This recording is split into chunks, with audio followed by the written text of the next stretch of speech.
Today we're going to begin talking about circuit analysis in the frequency domain. And we're going to work this particular example problem in a multitude of ways to illustrate the different techniques that we can use. The first thing that we are going to do, though, is observe we are trying to figure out what the time domain voltage drop across the capacitor is, labeled Vc of t, and we're also trying to figure out what the time domain current is through the inductor, labeled IL of t. Despite the fact that we're trying to figure out time domain signals, we're actually not going to work this circuit in the time domain because, as we've seen previously, the math is extraordinarily hard. So our first step for any sinusoidal steady state problem like we have, where we have an excitation using sinusoidal functions, is that we're going to convert our time domain circuit into a frequency domain circuit. So our frequency domain circuit means that we're going to replace Vs of t and Is of t with their phasor equivalents, and then we're going to replace our resistance, capacitance, and inductance with their respective impedances at this frequency of omega is equal to 10 to the 5 radians per second. So I'm going to redraw my circuit. Oops, excuse me.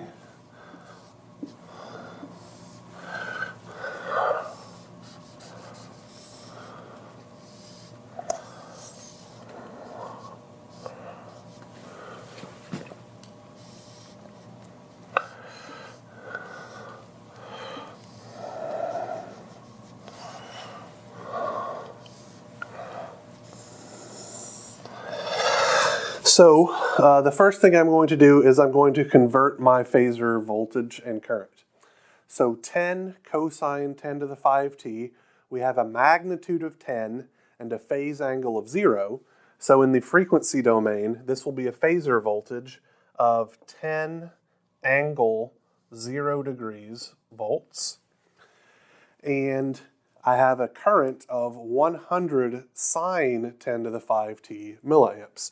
So one thing that I want to point out here and reiterate is that because we have a sine, all of our phasor relationships are based on a cosine as our standard reference. So we're going to have to convert this sine function to a cosine. So sine of 0 degrees is cosine of negative 90 degrees.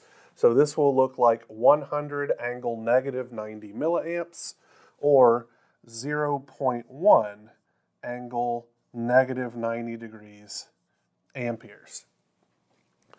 The impedance of our resistor is just the resistor value itself, so that's going to stay the same.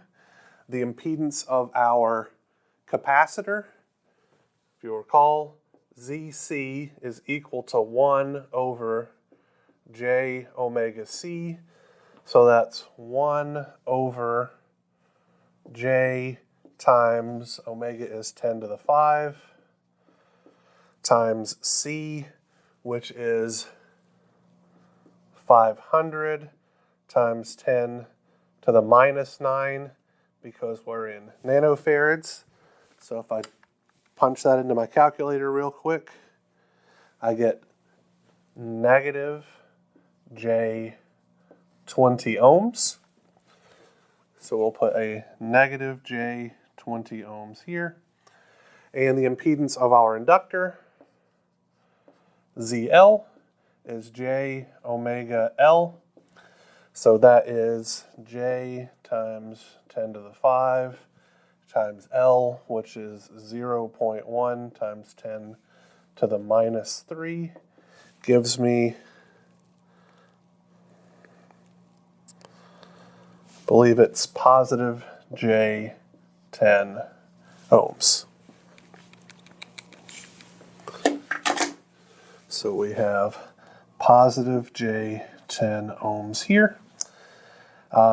This is our current of interest. We're going to have it as a phasor current now, so that will be IL bar. And this is our phasor voltage that we're trying to find, so this will be VC bar. So we have converted our time domain circuit into a frequency domain circuit. Now the question becomes, how do we analyze this circuit, or what methods can we use? And the answer is we can use any DC circuit analysis method that we've learned to this point to analyze this circuit. So that means that just based on what I'm seeing here, we could do a number of things, and I'm going to actually walk you through a lot of them, starting with things that are a little easier and moving on to things that are a little bit more complex. So to me, the easiest method to solve this circuit would actually be to use the superposition principle. So let me explain why I believe that to be very easy. With the voltage source on,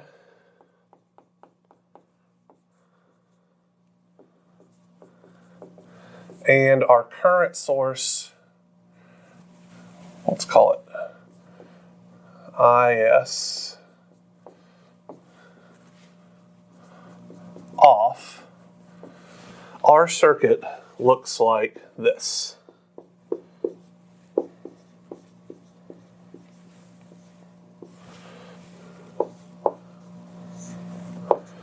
Ohms minus J 20 ohms positive J 10 ohms. Here's our phasor inductor current, and that'll be IL prime because we're only solving it with one source on, and this will be VC prime. So with a voltage source on and the current source off, this is what our circuit looks like. I can solve for VC easily using two methods here. The first being voltage division to solve for it directly. So that VC prime in that case would be 10 angle 0 degrees volts multiplied by, we want the voltage drop over the impedance of the capacitor, so that's going to be minus J 20 ohms divided by the total series impedance, so 30 ohms minus J 20 ohms minus J 10 ohms. If I put this into my calculator, I get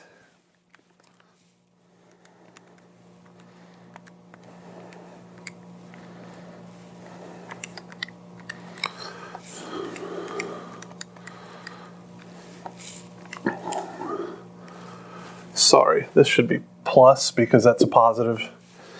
30 minus 20I plus 10I.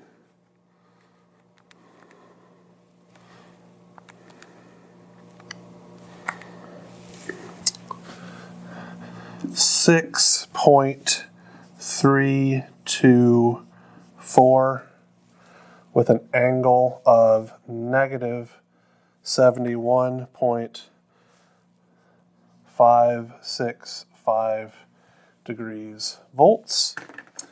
And my current, I could solve for this one of two ways. So let me be explicit here. I said I could solve for this two ways. I chose to use voltage division because that's very trivial. My other method would have been solving for the inductor current first and then multiplying the inductor current by the impedance of the capacitance, which will give me the voltage according to Ohm's law. And I have two different ways that I can solve for my inductor current, IL prime.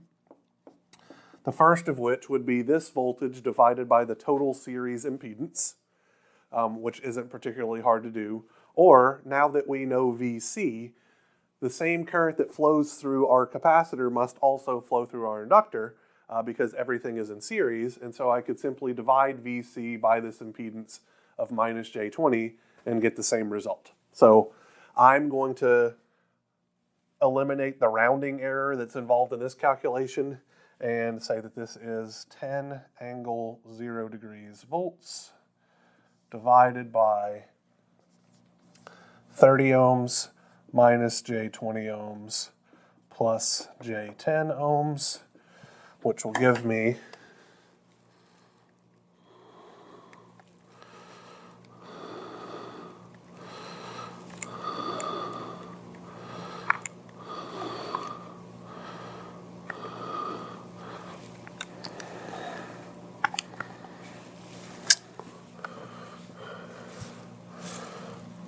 316.228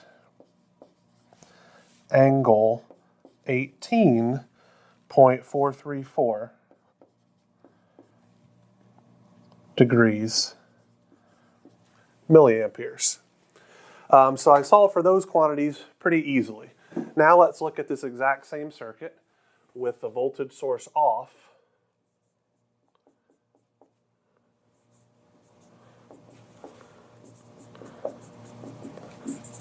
and the current source on. So with the voltage source off and the current source on, we turn off voltage sources by replacing them with a short circuit.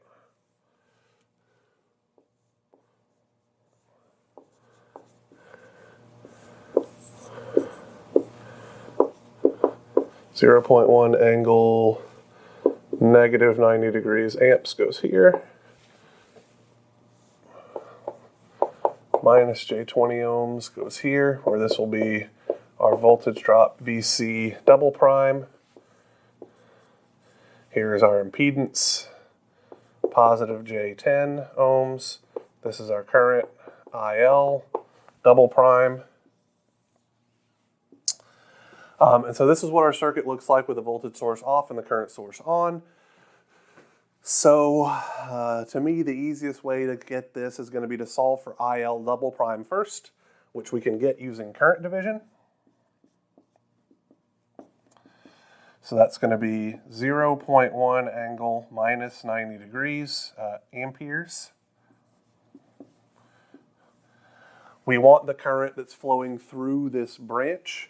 So that's going to be 1 divided by the impedance of the branch, which is minus J20 ohms plus J10 ohms, divided by the reciprocal of the impedance of this branch plus the reciprocal of the impedance of this branch.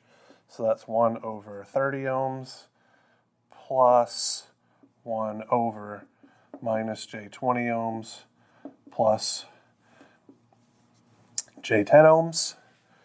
If I do the math on this, 0.1 angle minus 90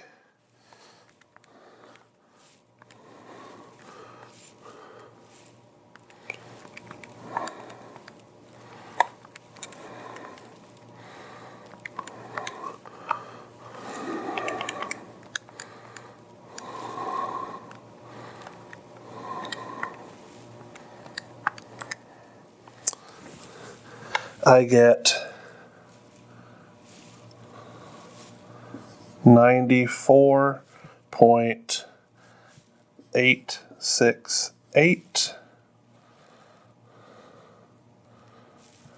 angle negative 71.565 degrees milliamps, and my voltage VC is going to be IL double prime, the current that flows through this branch, multiplied by the impedance of the capacitor.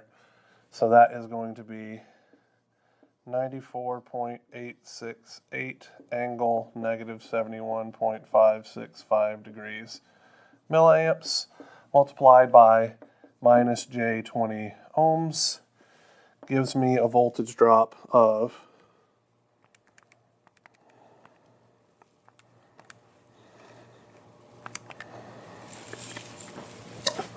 1.897 with an angle of negative 161.565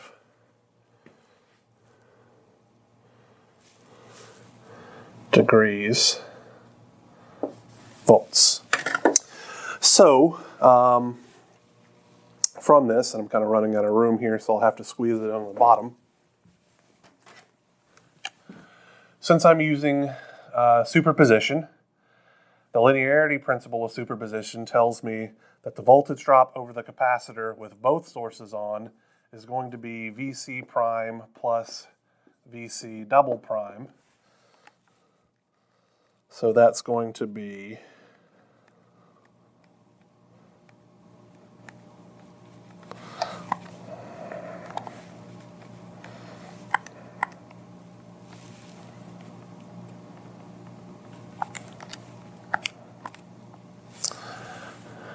6.603 with an angle of negative 88.264 degrees volts. And IL will be IL prime plus IL double prime, which is going to be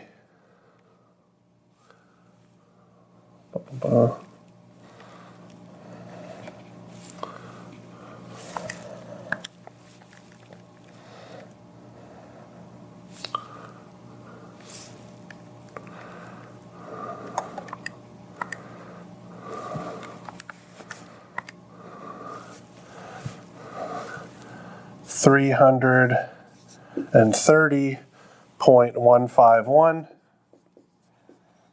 angle 1.735, 1.736, excuse me, degrees amperes. Now, these phasor values for VC and IL aren't actually what we're wanting, right? We want the time domain values. Well, we can get the time domain values from our phasors very easily. So if we have 6.603 angle negative 88.264 volts, then that looks like 6.6, excuse me, let me write it down as VC of T.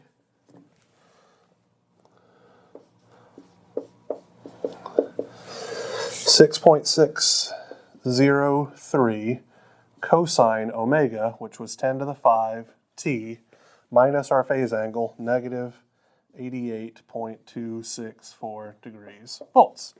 So we can easily convert from the frequency domain back to the time domain and get the result that we're looking for without ever actually doing any work in the time domain at all. Similarly, our inductor current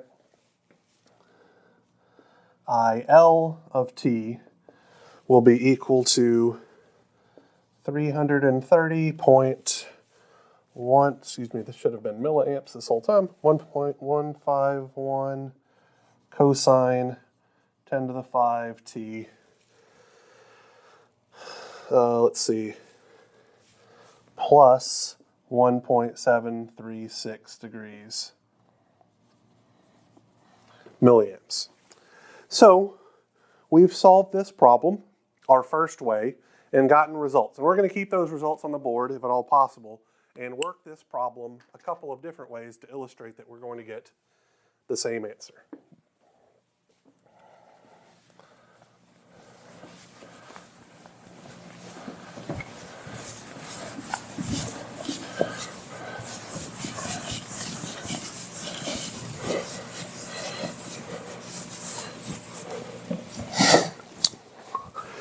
So our first method was using superposition principle.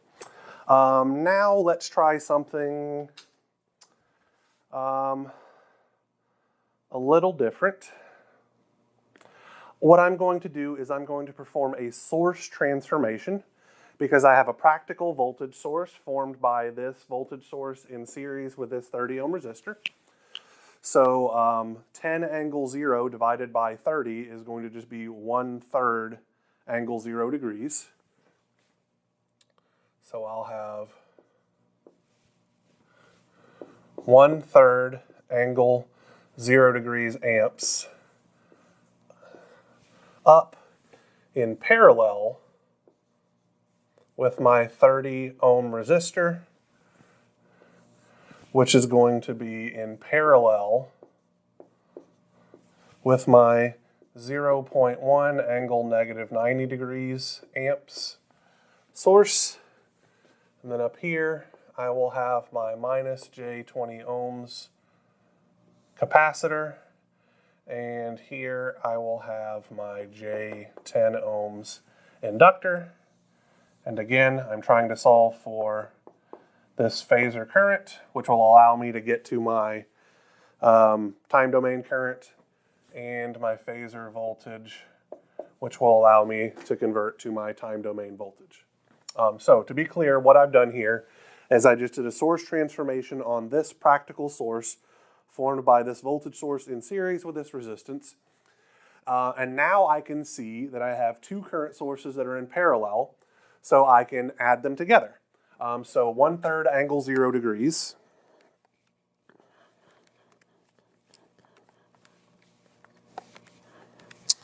plus 0.1 angle minus 90 degrees looks like, so I'm going to take this guy out and replace it all with a single source direction up. So that looks like 348.010 angle negative 16.7 milliamps up. And now I can find what IL is using current division, similarly to how I did it last time. So IL would be, sorry, no prime this time, 348.010 angle negative 16.7 degrees milliamps multiplied by, I want it through this branch, so that's 1 over minus J 20 ohms plus J 10 ohms divided by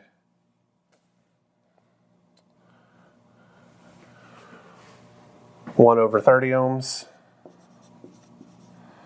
plus 1 over minus J 20 ohms plus J 10 ohms.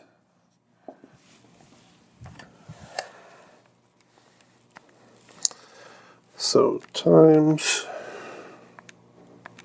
1 over minus 10i, 1 over 30, plus 1 over minus 10i.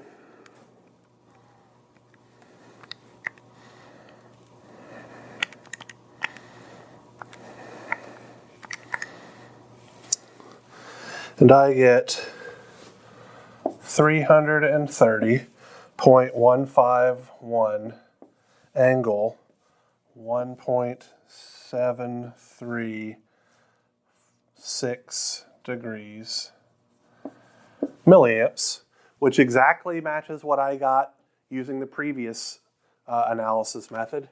And then VC will be IL times ZC, which is 330.151 angle 1.736 degrees milliamps times negative J 20 ohms.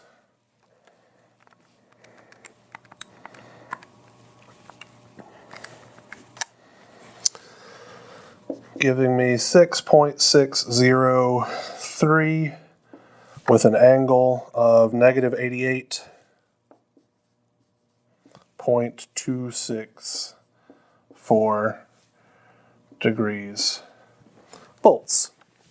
So my phasor voltage matches exactly what I got previously, so my time domain things will behave similarly.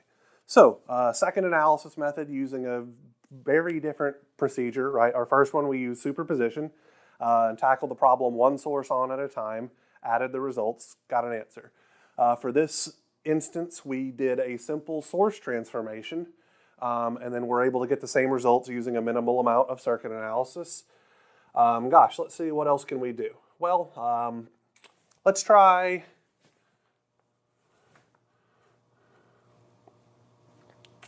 nodal analysis.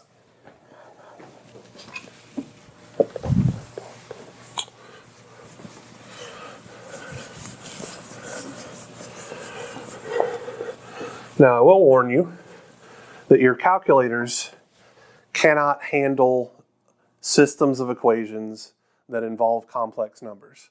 So you can either do the solution of those systems using something like Kramer's Rule, or you would have to use MathCAD if you wanted to do it via computer.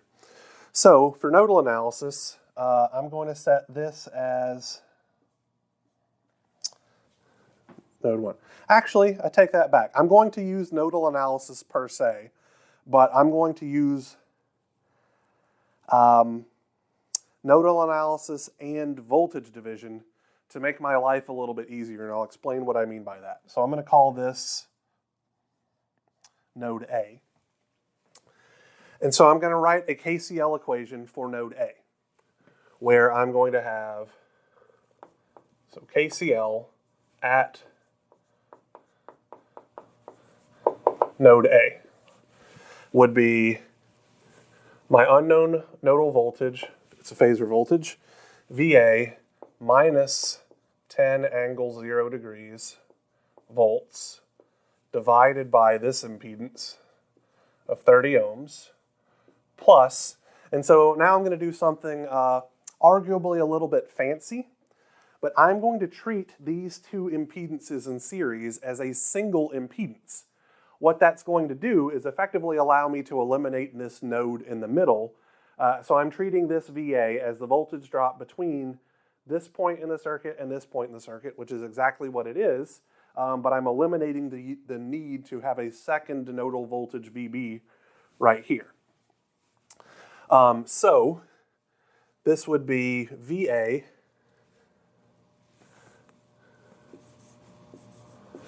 divided by minus J20 plus J10 ohms. And then I'm also going to have to subtract this guy here because it's entering. So that is minus 0.1 angle negative 90 degrees amps is equal to 0. So I've done it this way so that I have one equation, one unknown, instead of two equations, two unknowns, because I can actually figure out what's going on here pretty easily. So I can do some factoring, as it were. So I'm going to have a VA multiplied by a factor of 1 over 30 plus 1 over minus J20 plus J10. I'm going to move my constant terms to the other side so that I get 10 angle 0 degrees volts divided by 30 ohms plus 0.1 angle minus 90 degrees amps over here. And now if I divide this constant by this fraction, I get VA. So VA will be 10 angle 0 degrees volts divided by 30 ohms plus 0.1 angle minus 90 degrees amps.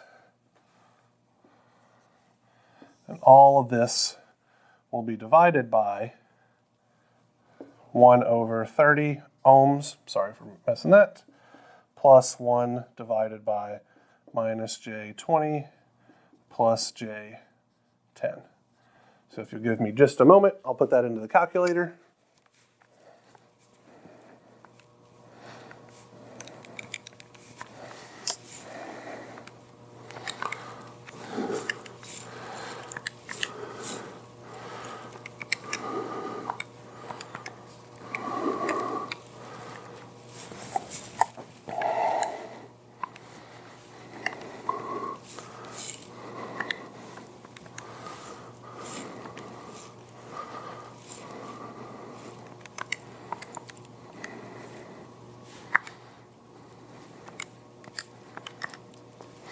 Now I get 3 point,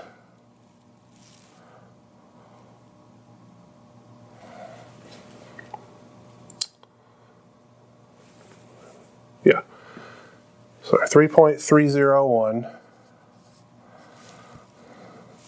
angle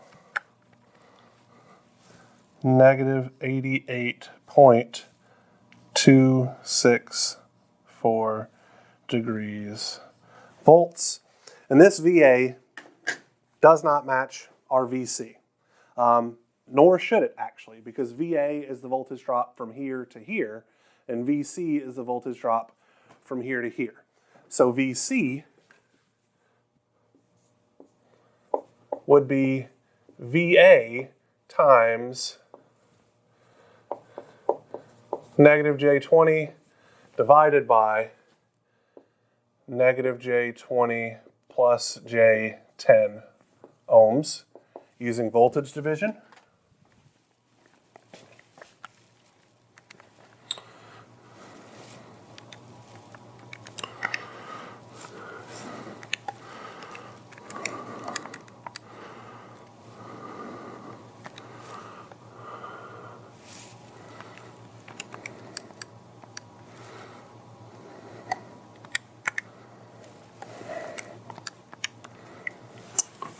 Giving us 6.603 with an angle of negative 88.264 degrees volts, which matches our previous results. And IL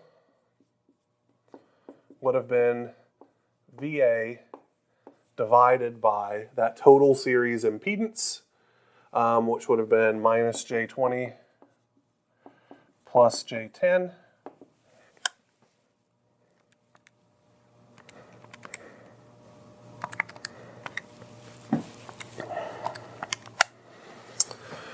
which is 330.151, angle 1.736 degrees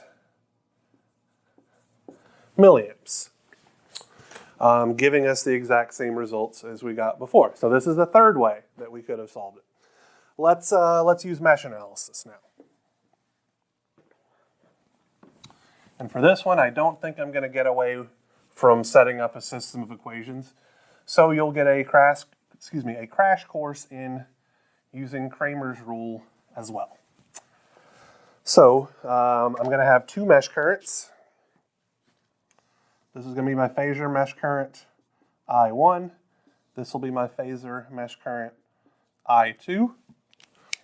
And so my relationships, I have a super mesh.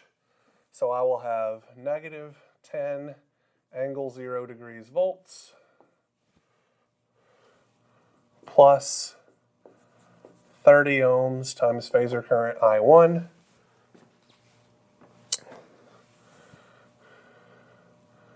plus negative J20 ohms times phasor current I2 plus positive J10 ohms times phasor current I2 is equal to 0. And I'm going to have to actually do some simplification here because I can't use my calculator. So I'm going to have 30 ohms times I1 minus, or let's say plus, minus J10 ohms times I2 is equal to positive 10 angle 0 degrees volts. So that's equation 1. My second equation is going to be I2 minus I1 is equal to 0.1 angle minus 90 degrees amps, which I'm going to make as negative I1 plus I2 is equal to 0.1 angle minus 90 degrees amps. And that's equation 2. So in matrix form, this looks like, or I'm going to not worry about the units anymore. 30 minus J10 minus 1 positive 1 multiplied by phasor current I1, phasor current I2 is equal to 10 angle 0, which is 10, and I'll write it down just to be clear, and 0.1 angle minus 90 degrees. So this is what my system looks like in matrix form. Kramer's rule tells me that if I want the solution for I1, I replace the column for the first column with my answer matrix. So what I mean by that is, let's see if I've got room to do it right here. I1, actually I1's not going to help me, so we'll do I2. Because I2 will be exactly the same as IL. We can check to make sure that if I've made any dumb mistakes. So Kramer's rule says that I2 is going to be the determinant of the following matrix. So since I want I2, I leave column 1 alone. So that's going to be 30 and minus 1. And I'm going to substitute in my answer matrix for this column. So that is 10 angle 0. So that's going to be 10. And 0.1 minus 90 degrees is going to be negative j 0.1, just so I'm having everything in rectangular format, divided by the determinant of this matrix left alone, 30 minus 1 minus j10 plus 1. So the determinant of my top matrix is 30 times minus j 0.1, looks like minus j3 minus this guy, which is going to be negative 10, divided by this guy, 30 times 1, minus this guy, so that's minus negative negative, so those guys are going to give me a positive sign. So all these negatives cancel out. 1 times j10,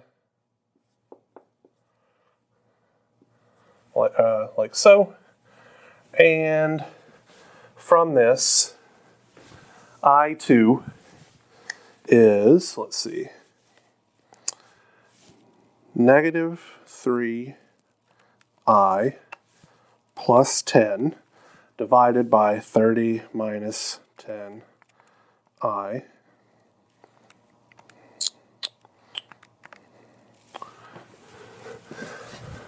330.151 angle 1.736 degrees milliamps, which exactly matches what I got previously. So I2 is equal to IL. And then for my voltage, I would just take that current and multiply it by the impedance, which I've done multiple times. So we're going to get this exact same result for our capacitor voltage as well. So let's see. We worked this problem using superposition, where we got to employ things like Ohm's law, current division, voltage division, all that kind of groovy stuff. We worked it using a source transformation. We worked it using nodal analysis. We worked it using a mesh analysis. I can't think of any more ways to work this particular problem, but what I'm trying to illustrate is you can use any DC circuit analysis technique on a frequency domain circuit and get the correct answer. So when it comes time for you guys to work homework problems and exam problems, really it's just going to be about using the methods that you're comfortable with. Now I will tell you that most of you are probably more comfortable throwing nodal analysis, or more so mesh analysis, at problems and seeing what sticks. The issue with that is, again, your calculator literally cannot solve systems of equations that have complex numbers. Now you can set up a Kramer's rule relationship and use your calculator to do that, no problem. It just involves you actually knowing and understanding how to use Kramer's rule. I don't find it terribly difficult. Students usually think I'm crazy for saying that. So it is what it is. I will tell you that on your exams, there will be no problem.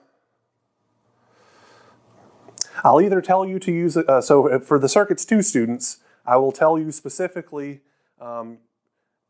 you're going to need to use a computer to solve it, or I will have it set up in such a way that you don't have to set up a system of equations. So you could use a source transformation or something like that to eliminate systems of equations. For Circuits 1 students who are watching this video, my statement about using a computer on your test does not apply. All of the circuits that I give you will be solvable without using Kramer's rule or setting up a system of equations. It may involve using source transformations or superposition, but none of them will actually require you to set up a system of equations. All right, I guess that's all I have for working circuits in the frequency domain because we covered so many different methods with this one. Although if you have any questions or would like to suggest an example problem that I work out of a textbook or a website or something like that, please let me know and I'll be happy to illustrate how to solve that in as many ways as I can think of as well. Thank you guys for watching. Sorry, I thought I was done, but while I took a moment to collect myself, I realized that there was yet another method or two that we could actually use to solve this circuit, one of which will wind up giving us the exact same results in methodology of something we did before, but another one will be different. So let's go over that real quick.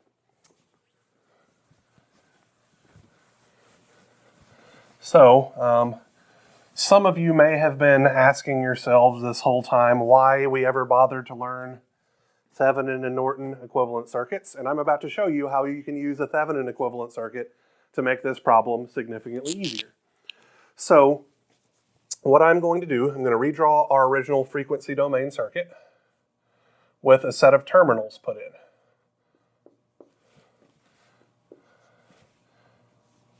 So this will be 10 angle 0 degrees volts.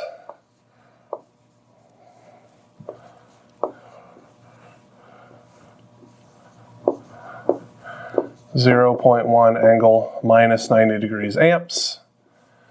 And then here are my terminals. And my terminals are going to connect the capacitor and inductor network to my circuit. So this is J10, this is my current IL, and this is minus J20, and this is my voltage VC. So what I'm going to do is I'm going to leave network B alone, the part that contains the capacitor voltage and the inductor current, and I am going to find the Thevenin equivalent of everything to the left of my terminals so that the circuit that I have remaining will look like this. So some phasor Thevenin voltage in series with some Thevenin impedance connected to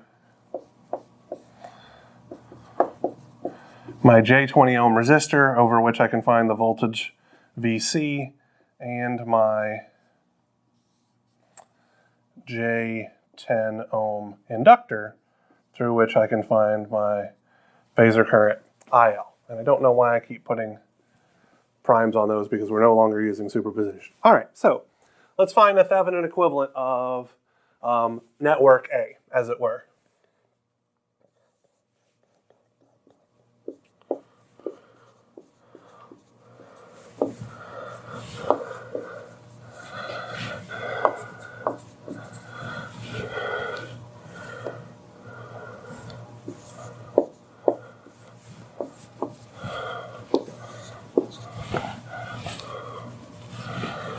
So let's see, 0.1 angle minus 90 degrees amps. This is my Thevenin voltage VTH that I'm trying to solve for. So I would argue that none of this current will flow through the open circuit terminals, and so all of that current will flow through this resistor, where I'm just going to call this V30. So that I could say VTH is going to be, so starting here, so I'm going to see plus V30 plus 10 angle 0 degrees volts, right? So if I'm doing a KVL loop around this equation, I have negative VTH plus V30 plus 10 angle 0. If I move my VTH to the other side, this is what I get. Well, V30 is just this current multiplied by that impedance. So 30 times 0.1 angle negative 90 is just 3 angle negative 90 volts plus 10 angle 0 degrees volts gives me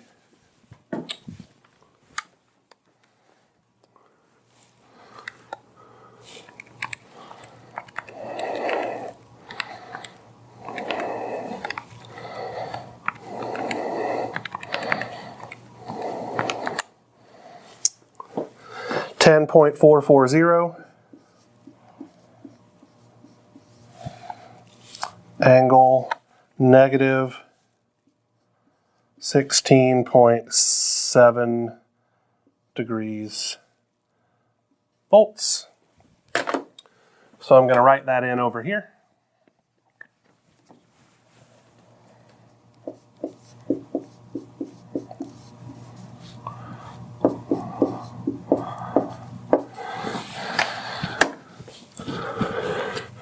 To find my Norton current,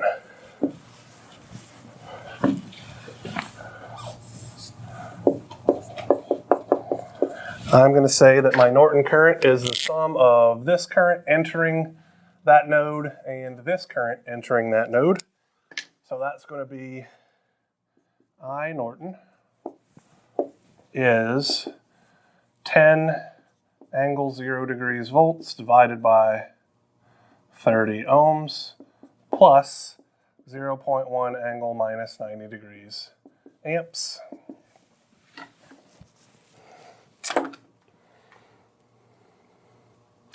I guess actually I don't even need to find the Norton current here, although we could do it just for the sake of argument. So that's going to be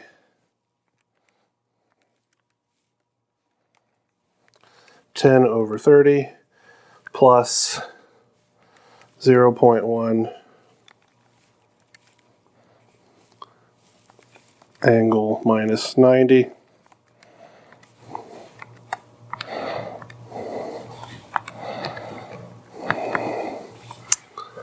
$348.010 angle negative 16.7 degrees milliamps.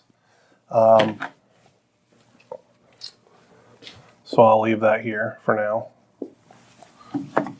The reason why I say we don't even need to find the Norton current, so we can definitely take VTH divided by I Norton and get a result. But my best guess is that result's going to be this 30 ohm resistor, because to find a Thevenin resistance directly, or the Thevenin impedance directly, we need to be looking at a dead network. So that means our current source would be an open circuit and our voltage source would be a short circuit, and we would see that the Thevenin impedance is 30 ohms. Which is pretty easy. So, from this, VC is, using voltage division, 10.440 angle negative 16.7 degrees volts minus J20 divided by 30 minus J20 plus J10.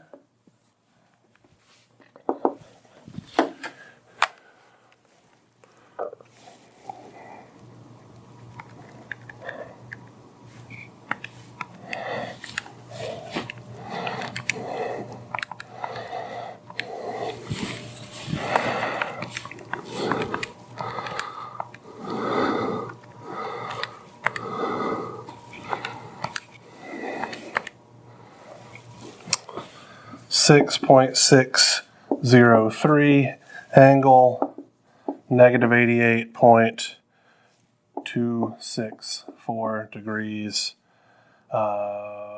volts. And IL would be VTH divided by 30 ohms minus J20 ohms plus J10 ohms.